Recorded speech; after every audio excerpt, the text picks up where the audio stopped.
தேவனுடைய நாமத்துக்கு மகிமை உண்டாவதாக. கிறிஸ்துவுக்குள் அன்பார்ந்த சகோதர சகோதரிகளே, ஆண்டவரும் அருமை இரட்சகருமாகிய இயேசு கிறிஸ்துவின் இனிய நாமத்தில் உங்கள் அனைவருக்கும் எனது அன்பின் வணக்கங்கள். வேதத்திலிருந்து ஒரு வசனத்தை வாசித்து உங்களோடு கூட ஒரு சிறிய தியானத்தை பகிர்ந்து கொள்ள இருக்கிறேன். பரிசுத்த லூக்கா எழுதின நற்செய்தி நூல் 10வது அதிகாரம் 19வது வசனம். இதோ சர்ப்பங்களையும் தேள்களையும் மிதிக்கவும் சத்துருனுடைய சகல வல்லமையும் மேற்கொள்ளவும் உங்களுக்கு அதிகாரம் கொடுக்கிறேன், ஒன்றும் உங்களை சேதப்படுத்த மாட்டாது. ஜெபம் செய்வோம். பரலோக பிதாவே, சர்வ வல்லமையுள்ள மகாபெரிய தேவனே, இந்த அதிகாரம் உள்ள நல்ல வசனத்துக்காக நாங்கள் உமக்கு நன்றி செலுத்தி ஜெபிக்கிறோம். ஒன்றும் உங்களை சேதப்படுத்த மாட்டாது என்ற நல்வாக்கிற்காக நன்றி. உம்முடைய வேதம் என்னுடைய மன மகிழ்ச்சி. உம்முடைய வசனத்தின் பிரசித்தம் வெளிச்சம் தந்து பேதைகளை உணர்வுள்ளவனாக்கும். வேதத்தில் அதிசயங்களை பார்க்கும்படி கண்களை திறந்தருளுங்கப்பா. ஆண்டவரே, உம்முடைய வார்த்தையின்படி நாங்கள் நடக்கவும் அதை கையாளவும் கிருபையை செய்யும், ஆசீர்வதையும். இயேசு கிறிஸ்துவின் மூலம் ஜெபிக்கிறேன் பிதாவே, ஆமேன், ஆமேன். கர்த்தருக்குள் அருமையானவர்களே, ஒன்றும் உங்களை சேதப்படுத்த மாட்டாது என்று சொல்லி ஒரு சிறிய தியானத்தை உங்களோடு கூட பகிர்ந்து கொள்ள இருக்கிறேன். Nothing shall hurt you by any means, says the Lord Jesus Christ. யாரை ஒன்றும் சேதப்படுத்தாது. 4 விதமான நபர்களை குறித்து பகிர்ந்து கொள்ள இருக்கிறேன். முதலாவதாக, இயேசு கிறிஸ்துவை உண்மையாய் பின்பற்றுகிறவர்களை ஒன்றும் சேதப்படுத்தாது. இயேசு கிறிஸ்துவை பின்பற்றுகிறவர்களை இயேசு கிறிஸ்து சொல்கிறார், என் பின்னே பாருங்கள், உங்களை மனுஷர்களை பிடிக்கிறவர்களாக்குவேன். இயேசுவின் பின்னே வரும் பொழுது, இயேசுவின் பின்னே போகும் பொழுது ஒரு நாளும் நாம் வாழ்க்கையில் தவற மாட்டோம், ஒன்றும் நம்மளை சேதப்படுத்தாது. காரணம் என்ன? நாம் யார் பின்னாடி போகிறோம் என்று சொல்லி நமக்கு ஒரு அறிவு இருக்க வேண்டும். இயேசு உலகத்தை ஜெயித்தவர், இயேசு உலக ரட்சகர், இயேசு சாத்தானை ஜெயித்தவர், இயேசு துக்கம் சந்தோஷமாக மாறும் என்று சொன்னவர், இயேசு கிறிஸ்து எல்லா வியாதிகளையும் குணமாக்குகிறவர். இயேசு கிறிஸ்து சொன்னார், சத்தியத்தை அறிவீர்கள், சத்தியம் உங்களை விடுதலையாக்கும். இயேசு கிறிஸ்து சொன்னார், நானே சத்தியம் ஜீவனமும் வழியுமாக இருக்கிறேன். இயேசு கிறிஸ்து சொன்னார், நானே உயிர்த்தெழுதலுமாக இருக்கிறேன். இயேசு கிறிஸ்து சொன்னார், முதலாவது தேவனுடைய ராஜ்யத்தினுடைய நீதியும் தேடுங்களை விட எல்லாம் உங்களுக்கு கூட கொடுக்கப்படும். இப்படி இயேசு சொன்ன அவருக்கு பின் நாம் செல்லும் பொழுது எந்த ஒரு சாத்தானுடைய அதிகாரம் நம்மை சேதப்படுத்தாது. இரண்டாவதாக, விசுவாசிக்கிறவர்களை ஒன்றும் சேதப்படுத்தாது. வேதம் அப்படி சொல்லுகிறது. ஒன்றும் உங்களை சேதப்படுத்தாது, விசுவாசிக்கிறவர்களை ஒன்றும் சேதப்படுத்தாது. நம் அனைவருக்கும் நன்கு தெரியும், தானியேல் காலத்திலே, வாழ்ந்த காலத்திலே, அவன் அதிகாரத்தில் இருந்த காலத்தில் நம் அனைவருக்கும் ஒன்று தெரியும். தானியேல் 6:23 அவன் தன் தேவன் பேரில் விசுவாசித்திருந்தபடியால் அவனில் ஒரு சேதமும் காணப்படவில்லை. தானியேல் 6வது அதிகாரம் முழுவதும் வாசிக்கும் பொழுது ஒரு நாள் ஒரு சட்டம் அங்கு ஏற்றப்படுகிறது.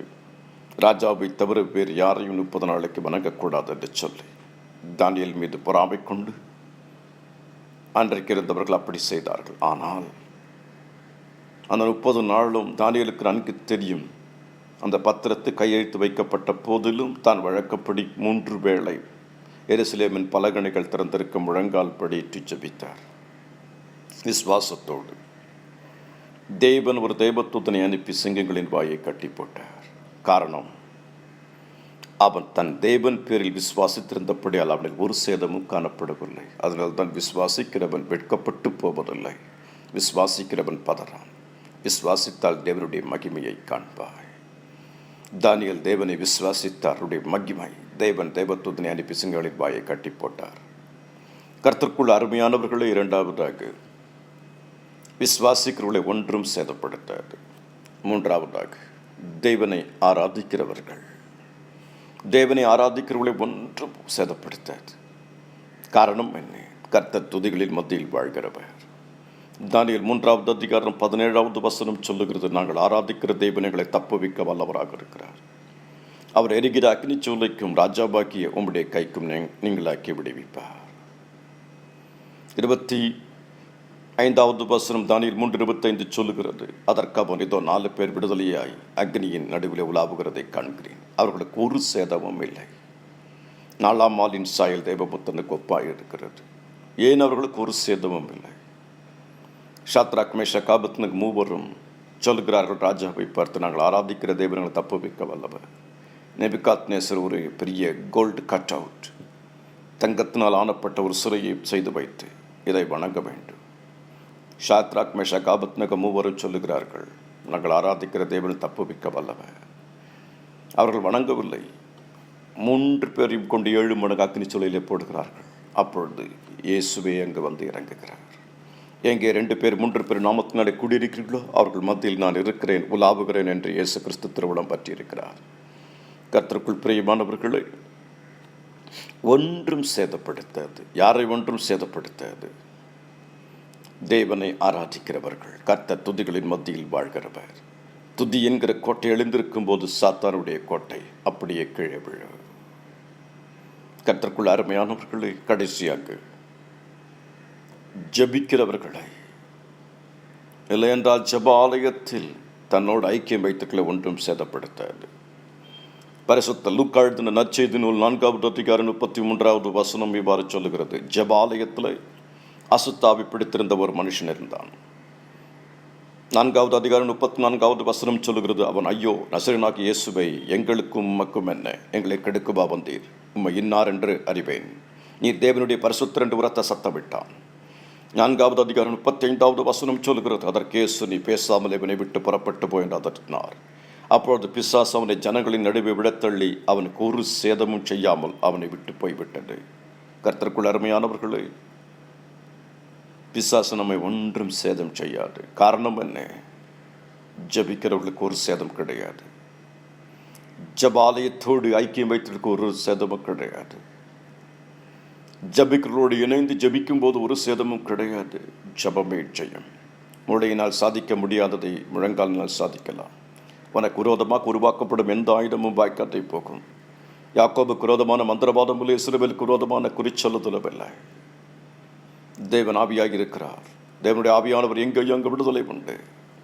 பிசாசுடைய கிரைகளை அழிப்பதற்காக இயேசு கிறிஸ்து வெளிப்பட்டார். கர்த்தருக்குள் அருமையானவர்களை, 4 காரியங்களை நாம் தியானித்திருக்கிறோம். முதலாவதாக நாம் தியானித்தது, இயேசுவை பின்பற்றுவர்களுக்கு ஒரு சேதம் கிடையாது. இயேசு கிறிஸ்துவை முழுமையாய் விசுவாசிக்கிறவர்களுக்கு ஒரு சேதமும் கிடையாது. இயேசு கிறிஸ்துவை முழுமையாய் ஆராதிக்கிறவர்களுக்கு ஒரு சேதமும் கிடையாது. இயேசுவை நோக்கி ஜெபிக்கிறவர்களுக்கு ஒரு சேதமும் கிடையாது. கர்த்தர் தாமே உங்கள் ஒவ்வொருவரையும் அபரிமிதமாக ஆசீர்வதிப்பாராக. உங்கள் வாழ்க்கையில் கர்த்தர் அதிசயங்களும் அற்புதங்களையும் செய்வார். உங்கள் ஆவி, ஆத்மா, சரீரம் 3ஐயும் கர்த்தர் அவர் வருகை மட்டும் பரிசுத்தமாக குற்றமில்லாதாக காப்பார். ஜெபித்து பிடிப்போம். பரலோக பிதாவே, சர்வ வல்லமையுள்ள மகாபெரிய தேவனே, இந்த நல்ல தியானத்திற்காக நடிச்சரித்து ஜெபிக்கிறோம். இந்த தியானத்தை கேட்ட அத்தனை பேரையும் ஆசீர்வாதங்க. யூடியூப் மூலியமாக, வாட்ஸ்அப் மூலியமாக, சோஷியல் மீடியா மூலியமாக இந்த தேவ வார்த்தையை கேட்கிற ஒவ்வொருவரையும் ஆசீர்வாதங்க. இயேசுவின் நாமத்தினுடைய தனிப்பட்ட வாழ்க்கை, குடும்ப வாழ்க்கை, சமுதாய வாழ்க்கை, ஆவிக்குரிய வாழ்க்கை ஆசீர்வதிக்கப்பட்டிருக்கட்டும். பிசாசை எந்த சரீரத்திலும் உனக்கு அதிகாரம் இல்லை. இயேசுவின் நாமத்தில் நான் உனக்கு கட்டளை கொடுக்கிறேன்.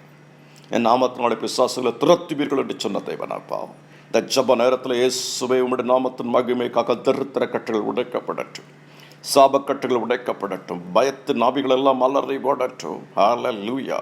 உம்முடைய வல்லமை இறங்கட்டும். வாழ்க்கையில் எல்லா கேள்விகளுக்கு நீர் ஒருவர்தான் பதில். மலடிகள் சந்தோஷமான பிள்ளை தாட்சியாக்கட்டும். இயேசுவின் நாமத்தில் குடிப்பழக்கம் நீங்கி போக்கட்டும். இயற்கை சீற்றத்தினாலே பாதிக்கப்பட்டிருக்கிற அத்தனை மக்களுக்காக வேண்டிக் கொள்ளுகிறேன். நல்ல மழையை கொடுத்தீர். அதே சமயத்தில் வெள்ளத்தினால் சூழ்ந்திருக்கிற பகுதிகளுக்கெல்லாம் நீர் இரக்கத்தை காட்டுங்க. அன்று இந்த மழை வெள்ளத்தினாலே உடைமைகள் இழந்து தவிக்கிறவர்கள், தங்களுக்கு அருமையான இழந்து தவிக்கிறவர்கள், வீடு வாசல் இழந்து தவிக்கிறவர்களுக்கு ஒரு வாசலில் திறந்து கொடுக்க வேண்டும் அப்பா. ஆண்டவரை உம்முடைய நாமம் மகிமைப்படட்டும்.